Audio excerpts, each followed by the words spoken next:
Gate వద్దకు నడిచి వచ్చావత్తమ్మా నీవు నడిచి వచ్చిన పని వాళ్ళలేము నాకు ఎవరికి తెలుసు అమ్మా మా కూడా అత్తమ్మా మరి పావుకుండా మన కళ్యాణం జరిగింది కదా అవునమ్మా మరి వాళ్ళు కూడా పట్టాలి గుర్తావు కదమ్మా అవును కదా మరి ఒకే దానిలో పాగేటి ఉంటుంది మీ మామగారు ఎంత చెప్పినా కానీ ఒక్క మాట కూడా లేదు కదా మా మామగారు కుట్టాడు తిట్టాడు తల్లి కుట్టాడా అవునమ్మా ఏదో జరిగింది కానీ అవునమ్మా మరి ఇంకైనా కానీ అవును కదా ఎందుకంటే ఈ వారు మన పట్టాలు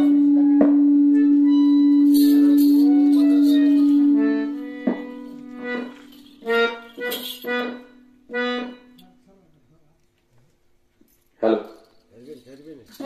మరి వారు కూడా పట్టణంలో అవునమ్మా ఏ పద్ధతిగా ఉండాలి అవున తల్లి ఏ ప్రకారంగా సంసారం సాగాలని అవునమ్మా మరి నీకు తెలియదు కదా తెలియదు ఒక్కసారి అవును కదా నేను ఏ విధంగా చెప్తానో అవునమ్మా అదే విధంగా ఆలకించాలి అలాగే చెప్తానమ్మా అంటే కోపించుకోవద్దు అవును నీకన్నా ముందు 6 మంది కోడలు వచ్చారు అవునమ్మా 6 మంది కోడలు కూడా ఇదే ప్రకారంగా పలికించిన తర్వాతనే సంసారాన్ని పోగులు తీసుకొని వెళ్ళాను అలాగనే తల్లి ఒకసారి చెప్పమంటావా అలాగనే అత్తమ్మా అలాగేనమ్మా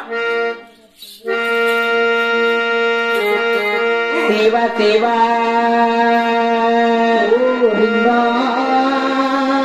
నారాయణ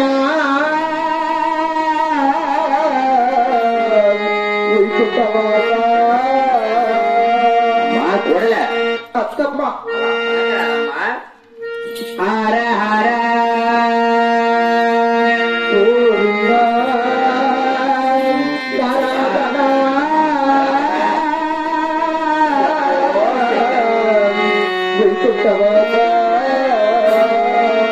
మా కోడల అలా పలకరాదు నేను ఏ విధంగా చెప్తానో అదే విధంగానే పలకాలి మరి మా కోడల నా చెల్లి కోడల నా చెల్లి కోడల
వస్తున్నావి గోవింద నారాయణ వైకుంఠ కథలు దేవుడని అటువంటి వాక్యం మరవాలి శివ శివ హర శంభో తెగడు శివదేవుని మాత్రమే పలకాలి అలాగే ఎందుకంటే నీవు ఎవరో కాదు స్వయానా నా అనుకుంటున్నవి నా మేన కొడలు నా మేన భాగ్యమమ్మ తల్లి మరి నేనెవరో కొత్తదాన్ని అనుకుంటున్నావేమో నేను కూడా ఎవరో కాదు స్వయానా నీ మేనత్తరు కాబట్టి మన ఇద్దరిని కూడా ఒకే రక్తం కదా అలా నేను ఏ విధంగా చెప్తాను ఏ విధంగానే పలకాలి ఏమన్నా తెలుసా 1 2 3 అన్నారు ఒకటిగా చెప్పి చూశాను రెండోసారిగా పరిధి చూస్తాను. నా మాట వెళ్ళే వరకు ఇంకో రకంగా ఉంటుంది. 6 మంది కోడలు ఒకరెత్తి నిన్ను ఒక్కరెత్తుగా చూస్తాను. నా మాట విన్న వరకు 7 అద్దాల మెడలో బంగారు టోటాలు పెట్టి 7 మంది దాదులు పెట్టి ఉయ్యాలు చూస్తా. అలా నా మాట వెళ్ళే వరకు లేనిపోని కష్టాలు పడతావు, చిత్రహింస లభిస్తావు. అలనాడు జరిగి నేనాడు మట్టు తెచ్చుకున్నాడుకో లేనిపోని బాధలు పడతావు. పలుకుతావు కదా? ఓం నమ శివాయ, ఓం నమో నారాయణాయ, నారాయణాయ. బాగా ముదిరిపోయింది. అమ్మ బిడ్డ నడుపుకుంటూ తింటుందా? ఎందుకు పెడుతుంది? అత్తమ్మా అమ్మా కూడా గోవింద రారే రమైకుంటావాత గోవింద అత్తమ్మా మాటలు వినగా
నీళ్ళతో కడిగిన కూడా పోదా అని ఎలా కూడా నేను వస్తాను మరి.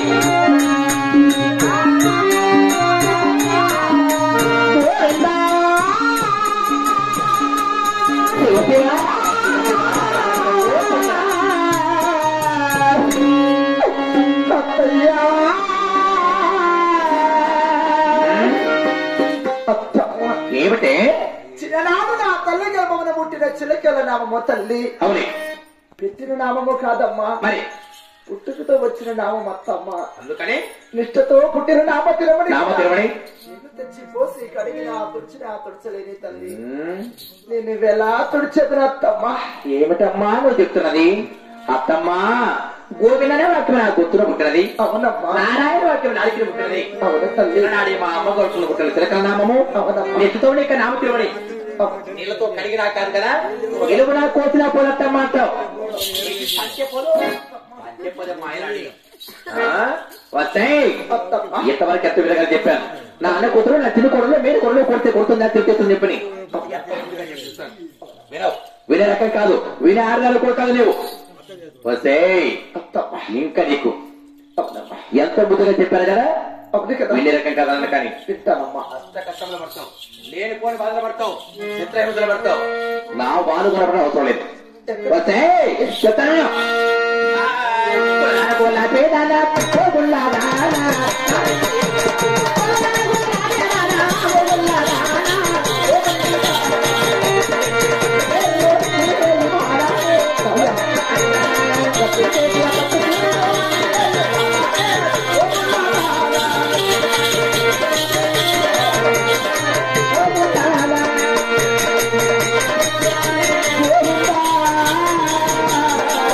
చెప్పవే ఉన్నారా